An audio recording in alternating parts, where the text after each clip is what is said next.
Hi everyone, welcome to Music Business Today, where we bring you the latest and greatest news going on in the music world today. What are we talking Sure about? do, Hannah. We've got a tragic Glee story, of course. It's been all over the news.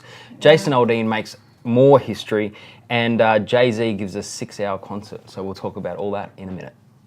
Bandwidth for today's show is brought to you by SoftLayer.com. We love SoftLayer here at Talkapolis. They are the greatest hosting company ever. They make everything easy. Check out their website at SoftLayer.com. Thanks again for sponsoring the show.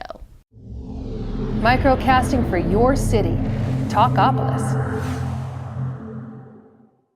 Hi guys, welcome back to Music Business Today. I'm Kane Harrison. And I am Hannah Renee. And first up, we do have a really sad story. I'm sure people have seen it all over their Twitter feeds and Facebook feeds, but the Glee star Cory Monteith, who played the character of Finn Hudson, actually was found dead in his hotel room in Vancouver, Canada on, I believe it was Saturday. It was on Saturday. Yeah. So they haven't yet announced what the cause of death is, and the main Glee stars that worked closest with him, are refraining from any comment at this point. I'm sure that's hit them all really hard. Like when you work with someone on a show, or in a cast, they become like your family. Everyone gets really close. And I mean, he's been on the show from day dot as well, so they've been together for a lot of seasons. Of course, the rumor mill has been flying around as he's had a lot of drug and alcohol problems since 13, so he's 31, tragically. There is an autopsy, which is today, which is Monday, and so... Yeah, I mean, it's just tragic news, but... Yeah, it's really sad. So, I mean, a lot of people are keeping him and his family and his loved ones, in their thoughts and prayers, and yeah. Moving along to much brighter news, of course. Jason Aldean continues to make massive headlines as he was the first country entertainer to headline and sell out Fenway Park, of course, in Boston. Yeah, it's I like nearly a double said Wrigley whammy. Field because I always talk about those two because I love them so much. But Fenway Park, and I think Miranda Lambert also went along and played with him. Yeah, so, as well as Jake Owen and Thomas Rhett. Well, I mean, massive stars. Jake Owen's massive at the moment because he just cannot go wrong with the songs he picks. Miranda Lambert is exactly the same, and of course Jason Aldean. So, Fenway Park. Have you ever been to Fenway? I haven't. No, I've been lucky that would be enough so to go much fun. twice for baseball, and it is phenomenal. I couldn't imagine what it would be like for sell that out for a show. and a country rock show. I mean, it's phenomenal to be gosh, filled that's with insane. fanatical baseball Yeah, fans. and Jason Aldean said his fans were just the best. He was like, they spent all day gearing up, getting ready for the show. The fans are just having a grand old time, and he loves it because then they're totally ready just to enjoy the show when he gets on stage and just. And I mean, the Fenway is just sort of centrally located, and with all these little streets and bars and cafes around, and everyone just spills out all the time down onto the streets. And apparently, that is exactly what happened with the concert as well with the baseball. So, would have been awesome. Yeah, I bet it was a great show. Well, Psy. Here we go again.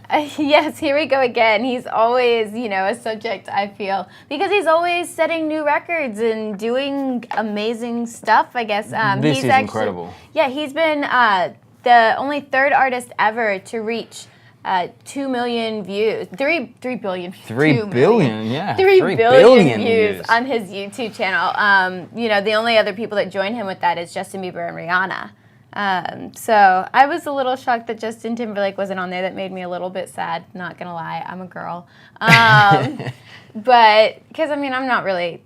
Okay, we won't go into my own musical views and tastes. But yeah, so he's, 3 billion views on YouTube. He's already at 500 million for his Gentleman, for views on that, which is just insanity to me. It is, and I think about the way that we now view this stuff, because I think that, oddly enough, Avril Lavigne was the first artist to get to 100 million views, I think. Yeah, she was the first one. Thing. And it's like she makes hardly any money off that, by the way. And then, really? Well, hardly any. She makes a lot of money, but in the scheme of things, it's not like selling 100 million singles or something like that. So that's true. He would still be doing quite well for himself. But to think, back then that someone like this would be up with the top artists of the world. Yeah, and they say it's interesting because usually that K-pop kind of sound, those kind of artists, they would have expected it to be, one of the more younger, good-looking artists, and the fact that it's him, he's kind of this, unique, character-y kind of guy, Yeah. He's not... Well, I think he's kind of just, there's a likability because he's just kind of, well, not one of us, but one of us. He's fun. So, he's just having a bit of a laugh. And of course, he's, you get on Ellen and all those sorts of things. And I imagine throughout Asia, he's immensely popular as well. So, but this one is throughout Europe, actually. And 4 major music firms have secured court orders that require 6 internet service providers to block access by subscribers to various pirate websites, which within like 30 days, which is monumental. Huge really. news. It is. Yeah, it is. And well, there's one specific website they're targeting. I've actually heard of it before, called the Pirate Bay. And so that's kind of their main one that they're targeting, because there's just, millions and millions of downloads, like an estimated, I think, like 20 million euros a year that they're lost, through these illegal downloads. And it's like, when you illegally download stuff, it affects the companies, yes, stick it to the man, whatever. But it also affects the artists. It affects the people that are working really hard and trying to do this with their lives, and now they're not. Well, I think the interesting thing for me when I read this was that it's EMI, Sony, and Warner Music and Universal, the guys who are going after these companies. And I thought I would never know who these companies are, but it's firms like Vodafone, who really should know a lot better through, the way that they utilize their music and who they deal with. It may not be them directly because of the way that it comes through. A lot of it is like people going to these websites through these companies, through this, Vodafone or whatever. But still, I mean, it's from an artist's perspective, all that needs to be done, and I think that they're looking to try and move it more and more and more towards the way that, like a Pandora, you pay a service. So for years they've tried to say, look, Google or whoever the search provider is has a responsibility here, because you can search whatever you want through that, and they kind of just throw their hands in the air and say something no. I thought was really interesting as well is this website, the Pirate Bay, has made an insane amount in, I'm trying to find the specific number, I can't find Well, you're talking about advertising revenue? Yeah, they've made 36 million bucks. An insane amount on advertising revenue, and yet, it's all this illegally, like, pirated stuff that they're selling. So this, website in of itself is making a ton of money off of you going on there and pirating stuff. And the thing is, the average person perhaps doesn't even know that they're doing it. And there are a lot of people that do, sure, but the average person, I think, does it sort of, if it's available, they think, well, why not? And so away they go. And I think they just make it a little too easy. Just because it's available doesn't mean it should be. Yeah. Some other people got some free music.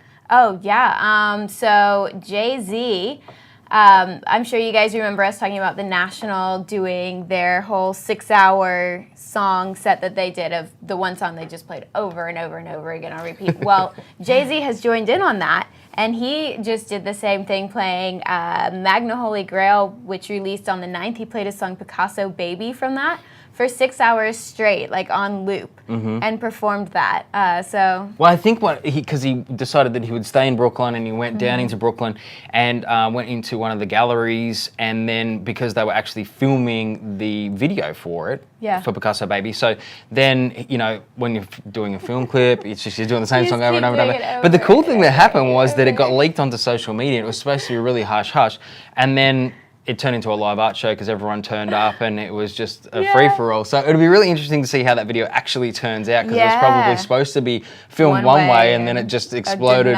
organically into something else. So, which is really cool. Moving along to, not my favourite person in the world, but Chris Brown, who's sort of back in the headlines, but for reasonable reasons this time. We reported a while back that he had put up some graffiti artwork outside of his LA home, and they were monsters, and some of the local people were saying that wasn't correct, and so they went, and the ordinance of that area in LA, it did state that he couldn't do that, and he's since removed it, but he's saying not because of the pressure from the LA government but or councils, but because he thought it was time to remove it. Because he wanted to. He wanted to do it. Not because of his neighbors, not because of the kids. He wanted to, so he did it. He did it. So good on you, Chris Brown. A real, great citizen of LA.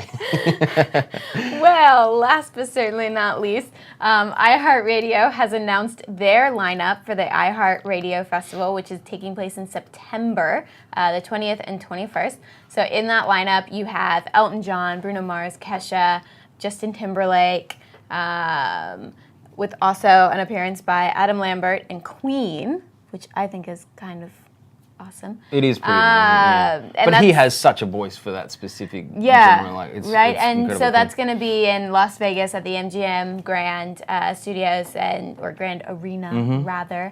So yeah, if you are going to be in Las Vegas, go get your tickets. That's going to be a really awesome show. I mean, and that's really trying to pump up this iHeartRadio thing as well. Yeah. So it'll be interesting to see how that moves forward and how we all start listening to music and sharing music. It just keeps evolving, it seems. It really does. We haven't found an end point yet, but I'm sure that we'll get to it.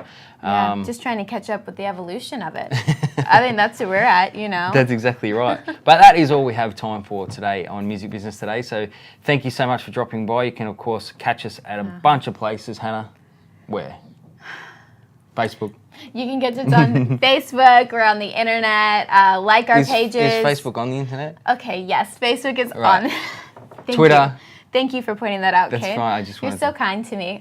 You can also, the phone app, make sure you download that. You can watch all your favorite episodes on there. Feel free to give us feedback. Let us know any stories you guys want to hear, what you like, what you don't like, and hopefully we'll see you around next time. See you guys. Talkapolis, the social media TV network for your city.